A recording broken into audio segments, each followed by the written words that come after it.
My name is Nancy, and I'm an alcoholic. The first time I said those words out loud, I felt a tremendous sense of relief. A relief that I'd finally found what was wrong with me. I wasn't a failure, I wasn't crazy, I wasn't immoral. I simply had a disease. My story isn't unique. About half the alcoholics today are women, wives and mothers, secretaries and executives. The woman sitting next to you in church, a nice woman like me, maybe even a nice woman like you.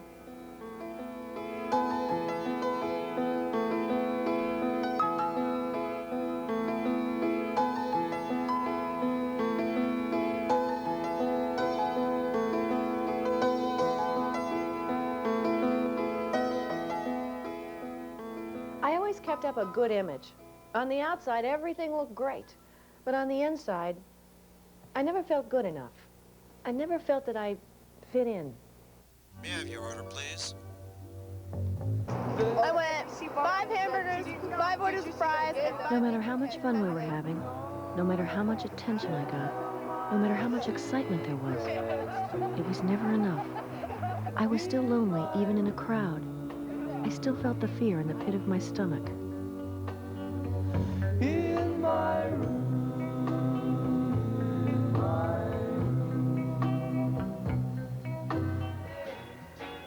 I need somebody to love. Could it be anybody? I dropped out and wandered around the country. I had some good times and met some good people, including Jim. The first sight, yes, I'm certain that it happens all the time. What do you see when you turn out the light? I can't tell you, but I know it's mine. Oh, I get by. We decided to finish school and build a more normal life.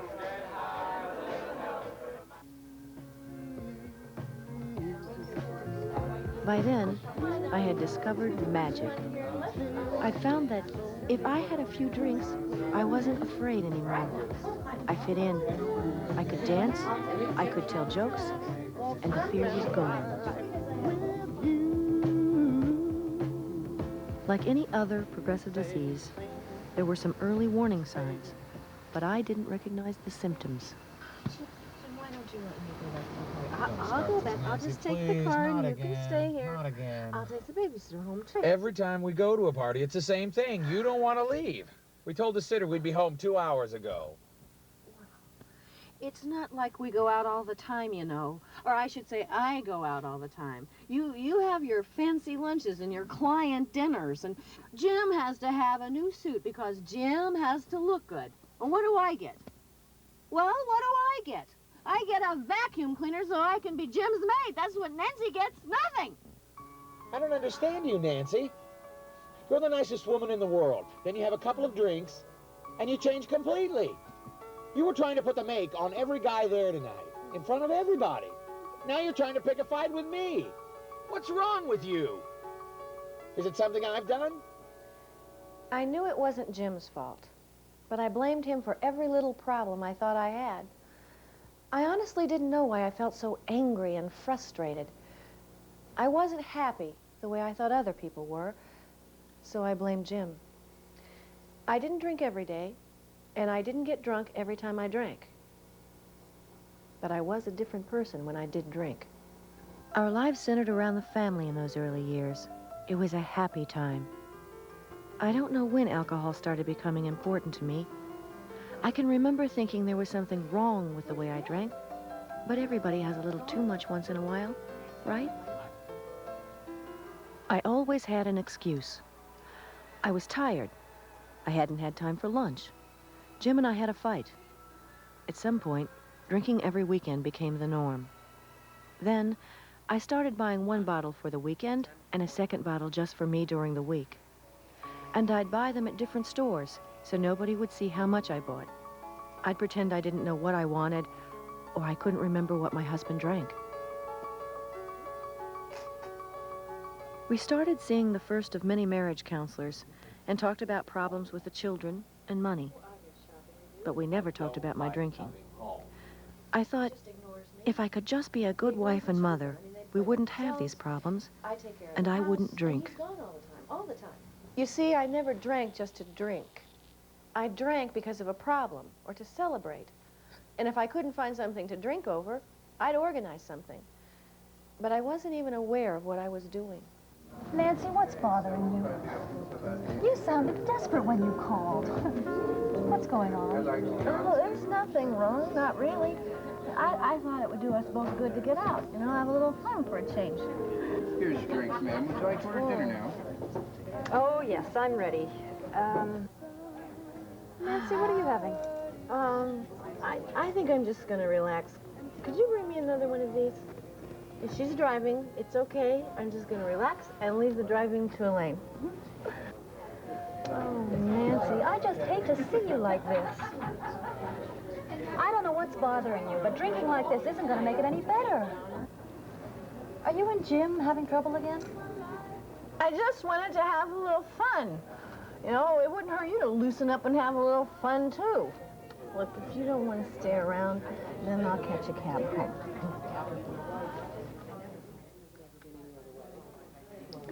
Could I freshen anyone's drink? I just need some more ice cubes.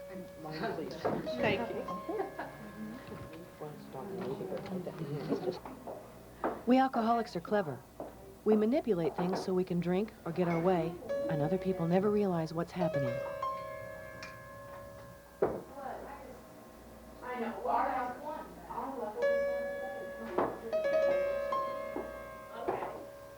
I'd have a drink or two before we went out and then make a big show of having only one. But I couldn't always predict when I'd get drunk. I'd start with every intention of staying sober, but I'd almost always come home drunk. The next day, the guilt and the shame were unbearable. When a man gets drunk, he's the life of the party. If he's an alcoholic, people blame his job, his wife, or family stress. When a woman has a drinking problem, others find her disgusting. Everyone sees it as her fault, her failure. She's immoral. Nice women don't drink too much. Fear of being labeled bad kept me from getting help. It almost killed me. I tried to keep up my image. Everybody thought I had it all together. But inside, I was falling apart. I'd make silent promises to myself not to drink. Then I'd hate myself when I drank anyway. Like other families who have faced this problem, we confuse cause and effect. Problems don't cause alcoholism. Alcoholism causes problems.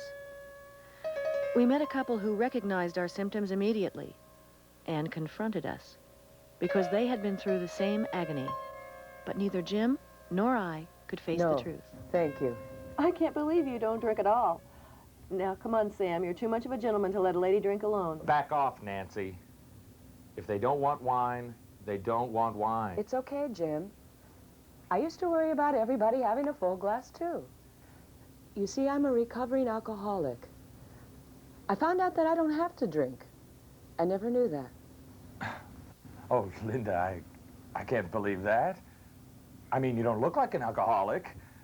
You're so attractive, so nice. Thank you. She is, isn't she? But she wasn't so nice drunk, I can tell you that. We almost hit divorce court before we found the problem. If I'd found a lump in my breast, I doubt if we'd gone to counseling or tried to find the emotional cause. And Sam probably wouldn't have suggested a vacation to make it go away. But that's what we did to treat Linda's alcoholism. We nearly killed her out of ignorance. The earlier any disease is treated, the better chances, right? But I was so busy protecting Linda, covering up for her, that I missed the truth just as much as she did. I finally got honest enough to admit that I was hiding her drinking, so I wouldn't be embarrassed. But my God, I spent all my waking hours wondering where she was, counting the bottles, giving her only so much money, so she could buy only so much booze. That's sick. Nancy, why don't you and Jim come with us to an open AA meeting this weekend? You might find it interesting. Linda, if you thought you needed help, that's great. And I'm glad that there are places for people to go who have problems like that. But, I'd feel a little uncomfortable around those people. And frankly, I can take it or leave it. But thanks anyway. Nancy and I have had our share of problems the last few years, I admit. But every couple has its ups and downs. I've been trying to get a new job, so I won't be gone so much. Nancy's just under a lot of stress. I'll be around to help out so she can get out a little more, have a little fun. She might even go back to working part-time. She just needs a change, a challenge again. Everything's going to be okay, right, honey?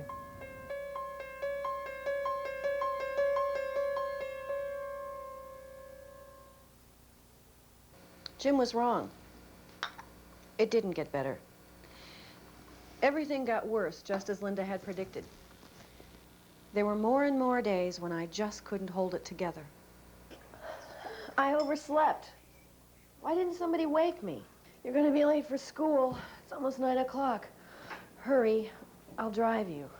That's okay, Mom. We can walk. It's only a few blocks. All right, then I'll write a note for being late. Where's a pencil? Don't worry, Mom. I called Dad at work. He said he'd call the school. Come on, Sue. Don't forget your books. Oh, Sue, I forgot to fix that. I'm sorry. I'll fix it tonight, okay? Couldn't you find anything else to wear? Why didn't somebody wake me? See you later, Mom.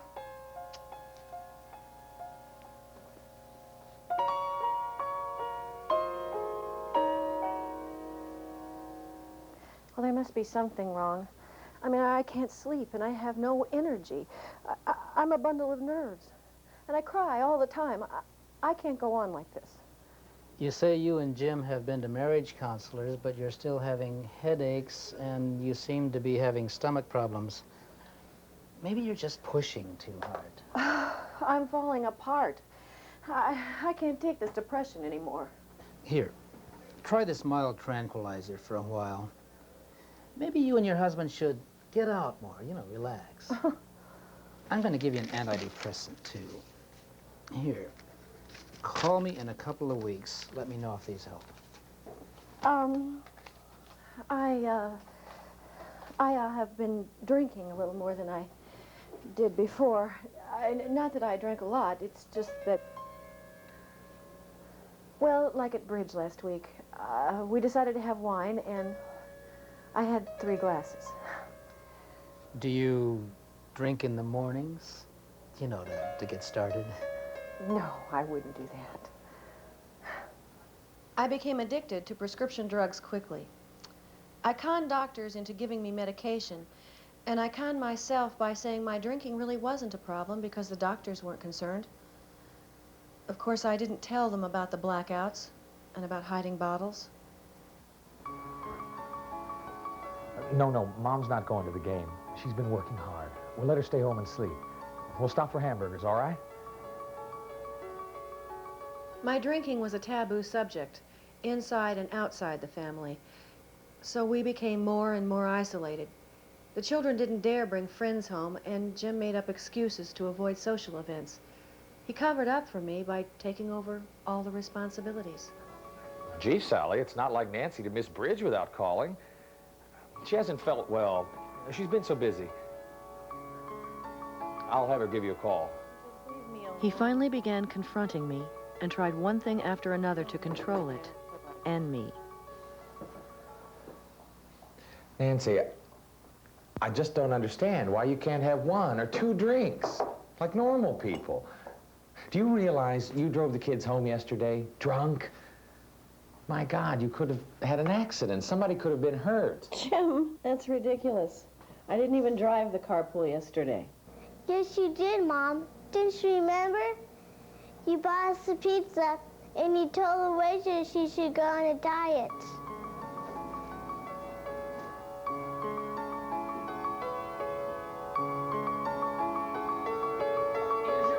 Jim was totally disgusted with me, but was afraid to leave me alone. Finally, he said he wanted a divorce and custody of the children.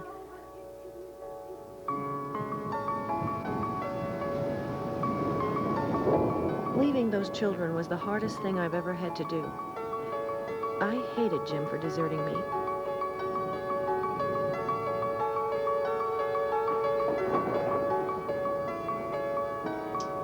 Today, I know he had no choice. I just drifted, trying to work, trying to get through each day. Without the children, everything seemed hopeless. I'd failed at everything. But, Jim, I don't see why you won't let the children visit me. We've been through this over and over. The truth is, Nancy, they don't want to see you. It isn't fair, Jim.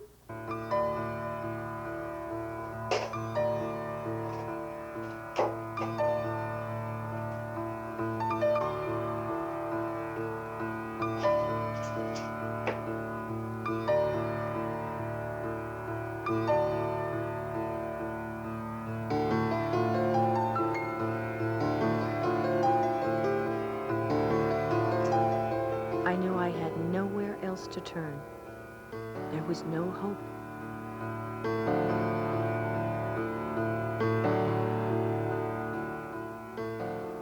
This is Dispatcher 7. We have a report of attempted suicide at Monarch Hotel. Please proceed to 1221 Elm Street.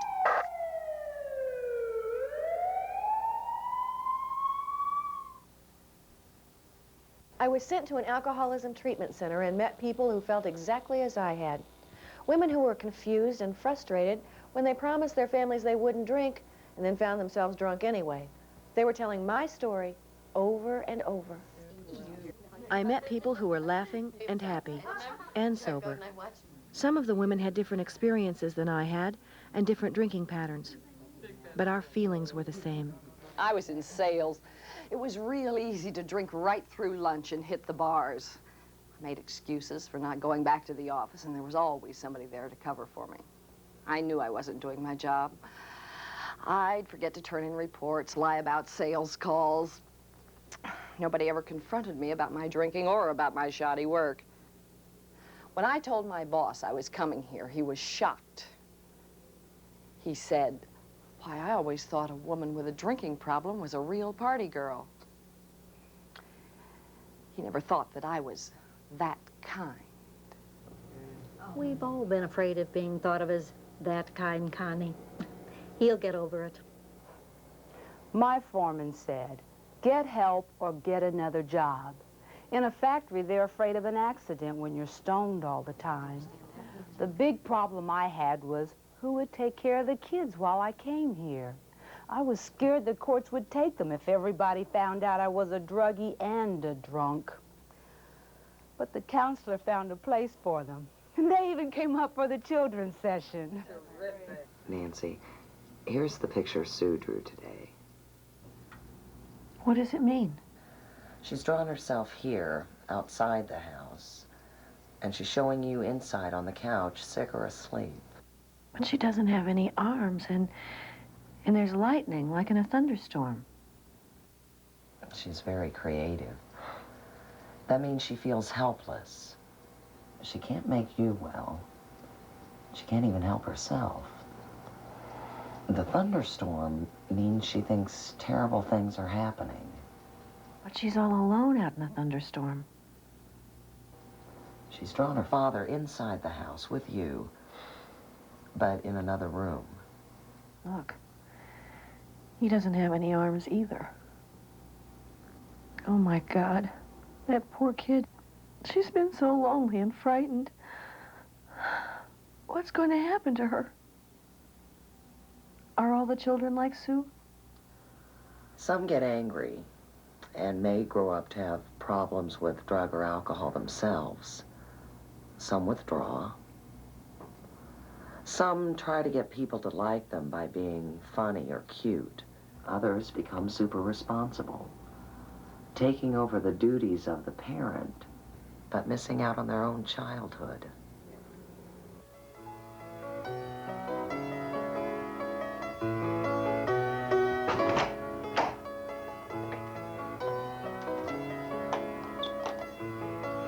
Hello, Nancy.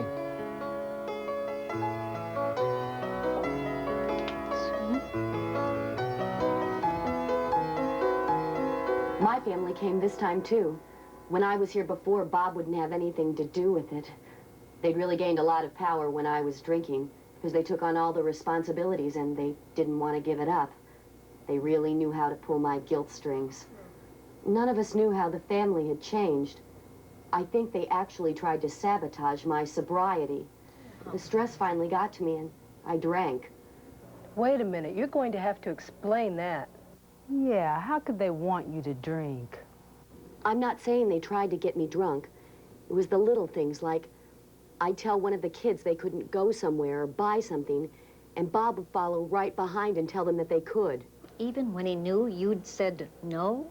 Oh, he said that they were used to coming to him for permission. You must have felt pretty useless. I think I could have handled that for a while anyway, but it seemed that Bob just kept trying to make my sobriety seem unimportant. On the nights I'd go to meetings, he'd have something planned. He said he didn't understand why I had to go to all those meetings, that those people were making me harder to live with than when I was drinking. Boy, what a jerk. So what finally happened?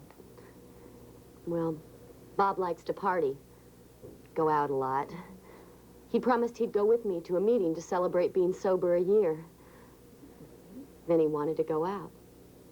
Said he didn't understand why I couldn't have one glass of wine or a beer with him. That I just wasn't fun anymore.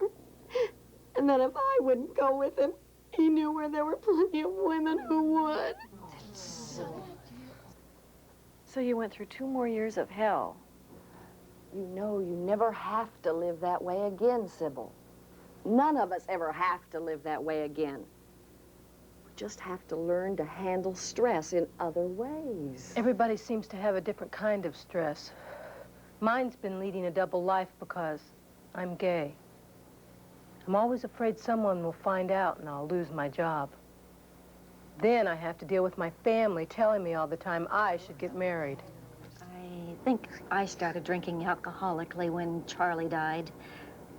I guess a crisis is stress, isn't it? Well, how do you deal with it without drinking?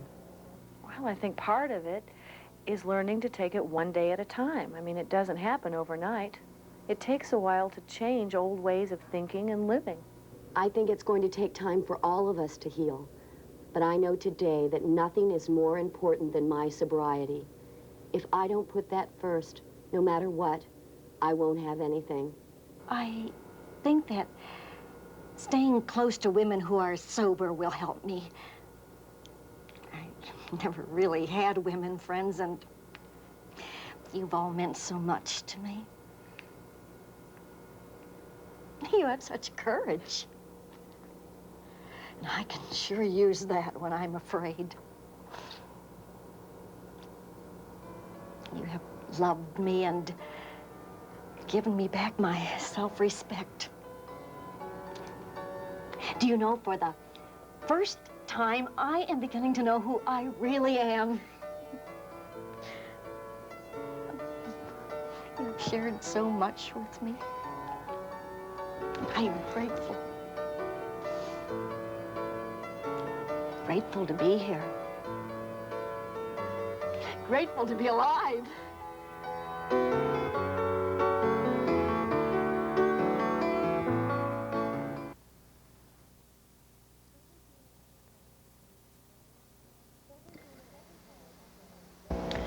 Every female alcoholic is someone's daughter, wife, sister, or mother. We are young, old, black, white, rich, poor, straight, gay, career woman, or housewife. Some of us are dying slow, silent deaths because our friends, family, and employers protect us. They're loving us to death. But for many of us, the story has a happy ending. For us, there is gratitude, joy, and love of life. For us, there is hope.